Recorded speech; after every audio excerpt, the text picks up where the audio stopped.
ومن سيئات أعمالنا من يهده الله فلا مضل له ومن يضلل فلا هادي له ونشهد أن لا إله إلا الله وحده لا شريك له ونشهد أن سيدنا ومولانا محمدا عبده ورسوله أما بعد قال النبي صلى الله عليه وسلم خيركم من تعلم القرآن وعلمه أو كما قال عليه الصلاة والسلام. میرے معزز مہمانان کرام، پردہ نشین خواتین، مائیں اور بہنیں، اسٹیج پر افروز علماء کرام، احباب، سرپرست، یہ آج کا پروقار جلسہ آپ حضرات کی حوصلہ افزائی، آپ کا یہاں آنا ہمارے لیے باعث سب افتخار و مسرت ہے.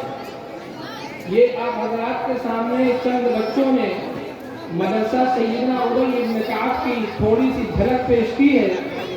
مدرسہ سیدنا ابی بن کعب صحابی رسول ابی بن کعب رضی اللہ تعالیٰ عنہ کے نام سے موسوم ہے. یہ ایک صحابی ہے. اللہ تعالیٰ نے اللہ کے رسول صلی اللہ علیہ وسلم کے پاس فرمان بھیجا کہ ابی بن کعب کا قرآن سنیے اور ان کو سنائیے. تو ابی بن کعب بہت خوش ہو گئے. حضرت عمر رضی اللہ تعالیٰ عنہ نے ابی بن کعب رضی اللہ تعالیٰ عنہ کو امام بنایا کہ آپ قوم کی امامت کے لیے تراویح پڑھائیں. ابی بن کعب بہت جید قرآن پڑھتے تھے، عمدہ قرآن پڑھتے تھے. تو ابی بن کعب کی قرأت بہت مشہور ہوئی. اسی قرأت کی وجہ سے اس مدرسے کا نام ابی بن کعب رکھا گیا کہ ابی بن کعب میں عمدہ اور بہترین قرآن پڑھائے جانے کی کوشش جاری ہے اور جاری رہے گی. ابی بن کعب اس میں اپنے 18 سال پورے کر لیے، مکمل کر لیے.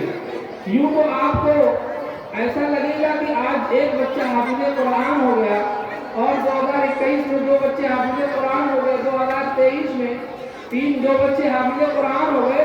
لیکن آج 18ویں سال مکمل کرنے کے بعد تقریباً 38 بچے حافظ قرآن ہو چکے. تو مدرسہ یا مکتب بظاہر آپ کو یہ معلوم ہوگا ایک چھوٹا سا جھوپڑا ہے، لیکن اس سے دین کے داعی، قرآن کے حفاظ، اللہ تعالیٰ کے محبوب نکلتے ہیں. اللہ نے ارشاد فرمایا اِنَّا نَحْنُ نَزَّلْنَا الذِّكْرَ وَإِنَّا لَهُ لَحَافِظُونَ. پچھلی امتوں پر جو کتابیں اتری، انبیاء کو ملی، وہ انبیاء ہی اس کے حافظ ہوا کرتے تھے.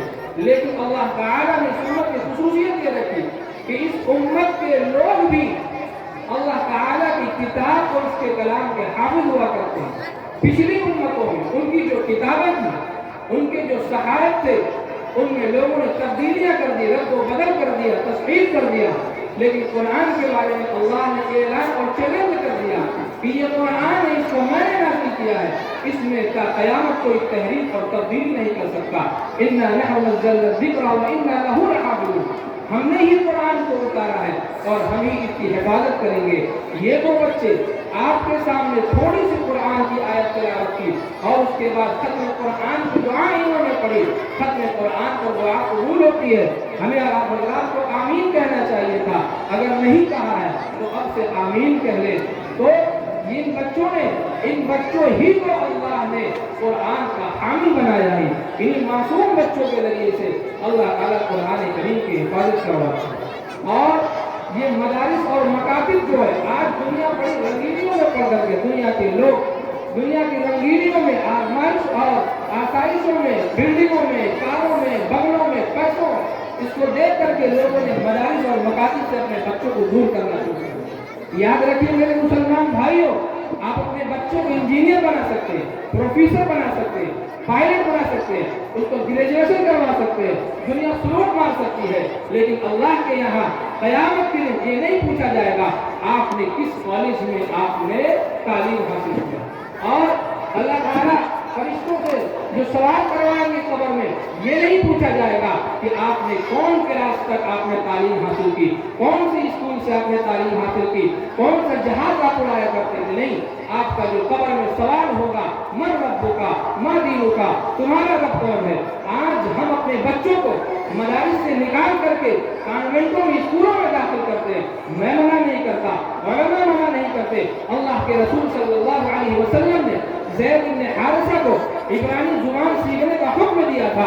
بھلا بتائیے، قرآن عربی میں، احادیث عربی میں، نبی آخر الزمان صلی اللہ علیہ وسلم جو اترتے ہیں وہ عربی میں مبعوث ہوتے ہیں، وہ عربی زبان میں، لیکن اللہ کے رسول صلی اللہ علیہ وسلم نے زید بن حارثہ کو عبرانی زبان سیکھنے کا حکم کیوں دیا؟